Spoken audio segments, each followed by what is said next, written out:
Gubernur DKI Jakarta Pramono Anung berencana menerapkan kebijakan bekerja dari rumah atau work from home serta pembelajaran jarak jauh jika banjir parah kembali melanda Jakarta seperti beberapa hari lalu.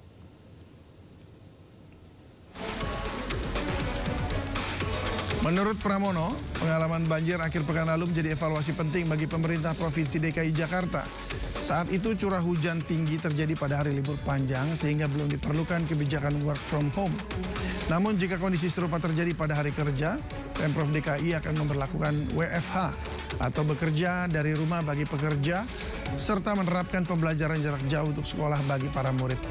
Selain menyiapkan kebijakan WFH dan PJJ, Pemprov DKI Jakarta juga melakukan upaya antisipasi banjir seperti melalui operasi modifikasi cuaca dan optimalisasi seluruh pompa air yang menjadi kunci agar genangan cepat surut.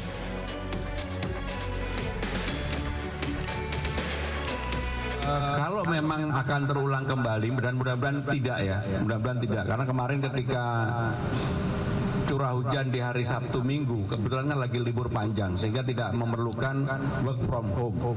Tetapi kalau kemudian ada indikasi seperti itu dan di hari biasa, saya akan memutuskan untuk dilakukan work from home, terutama untuk anak-anak didik kita. Ya, tim SAR menemukan 6 jenazah korban pesawat ATR 42500 yang jatuh di Gunung Bulu Saraung. Informasi akan hadir usai jeda berikut.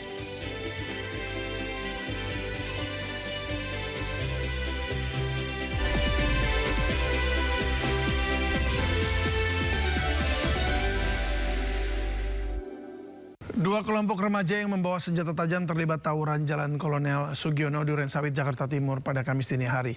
Tidak ada korban dalam tawuran ini, namun warga sangat resah karena takut terkena sasaran tawuran.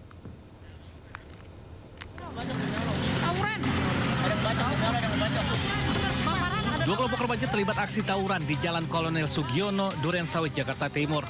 Mereka saling serang menggunakan berbagai jenis senjata tajam. Pengendara yang melintas harus berhati-hati, khawatir jadi sasaran aksi tawuran tersebut. Belum diketahui apa pemicu tawuran, namun diduga para pelaku sudah sepakat di media sosial.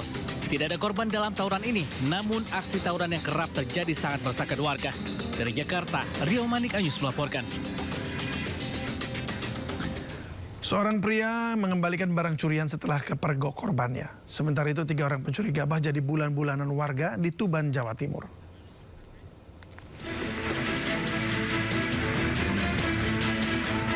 Seorang pria terekam kamera pengawas mencuri sejumlah bungkus rokok di sebuah warung di pinggir Jalan Jalinsum, Hadundung, Kota Pinang, Labuhan Batu Selatan, Sumatera Utara. Memanfaatkan kondisi warung yang sedang ditinggal sementara oleh pemiliknya, pelaku membawa kabur 5 bungkus rokok.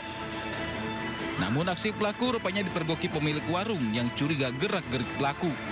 Setelah pemilik warung memeriksa rekaman kamera CCTV, pelaku pun mengakui perbuatannya. Menurut pemilik warung, pencurian terjadi saat dirinya sedang ke toilet. Pelaku memanfaatkan situasi tersebut untuk melaksanakan aksinya. Tawannya saat saya keluar dari kamar mandi. Ada melihat bayangan, terus saya langsung pergi ke kios saya ke depan, dan dia pura-pura ingin membeli sesuatu. Jadi pada saat itu belum tahu bang kalau beliau ngambil rokok ini bang? Kalau pada saat itu saya memang sudah curiga bang. Setelah mengakui perbuatannya, pelaku lalu kembalikan barang-barang yang dicurinya. Dari Labuhan Batu Selatan, Sumatera Utara, Randi Kurniawan, iNews melaporkan. Kasus dugaan bullying dan pelecehan seksual terhadap anak perempuan YouTuber The Papa Rock TV yang viral di media sosial dibahas di rapat DPRD DKI. Dalam rapat Komisi E DPRD DKI diharapkan ada efek jerat terhadap pelaku. Kasus ini dilakukan oleh 4 siswa SMP.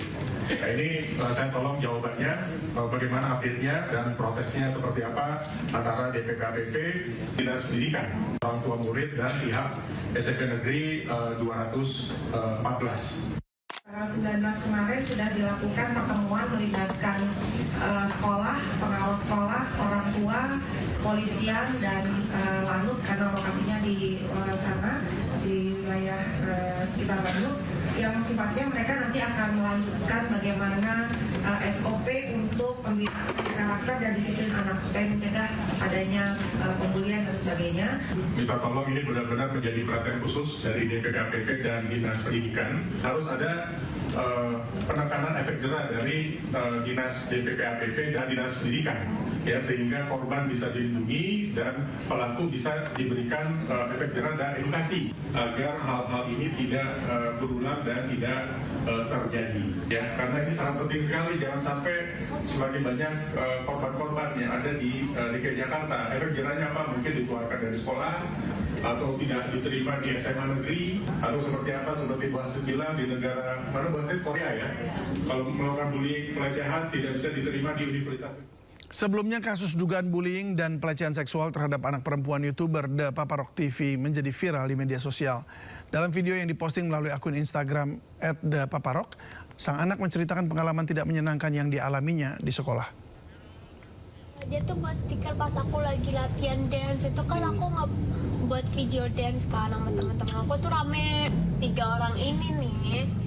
Mereka nih yang ngomongin aku dan yang ngomonginnya tuh udah parah banget. Terus ngata-ngatain aku tuh aku kan nggak pernah mau sampai berurusan banget.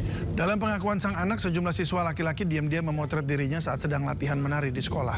Foto-foto tersebut kemudian diubah menjadi stiker di aplikasi pesan singkat dan disebarkan secara luas di berbagai grup percakapan. Para pelaku juga menambahkan komentar bernada tidak senonoh yang membuat korban merasa terganggu. Stiker aku ya pokoknya ya tanpa satu orang itu. Satu orang itu dia itu buat stiker aku. Stiker aku ya pokoknya ya tanpa seizin aku deh. Nah itu tuh nyebar di satu grup itu. Muka kamu doang? Bukan muka, kayak seluruh badan aku. Tapi ini stikernya bukan pelecehan? Iya nggak tahu, pokoknya dia tuh buat stiker pas aku lagi latihan dance, itu kan aku nggak buat video dance kan sama teman-teman aku tuh rame 3 orang ini nih. Mereka nih yang ngomongin aku dan yang ngomonginnya tuh udah parah banget. Iya baca aja, udah geser terus. Susu tahan junior gua, tebak kondisi udah sekeras giok. Oh ini grup cowok-cowok nih.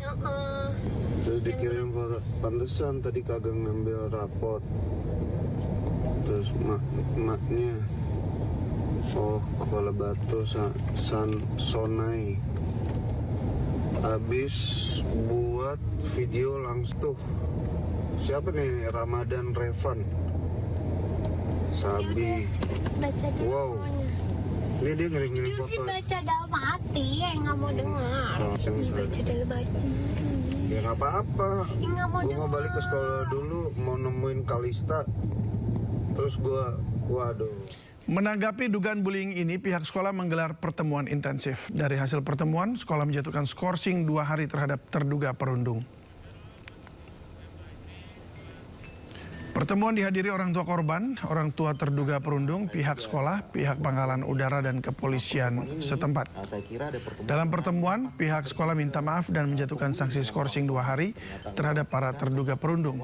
Namun pihak sekolah siap menjatuhkan sanksi lebih keras jika terduga melakukan kembali perundungan dengan mengeluarkan yang bersangkutan dari sekolah.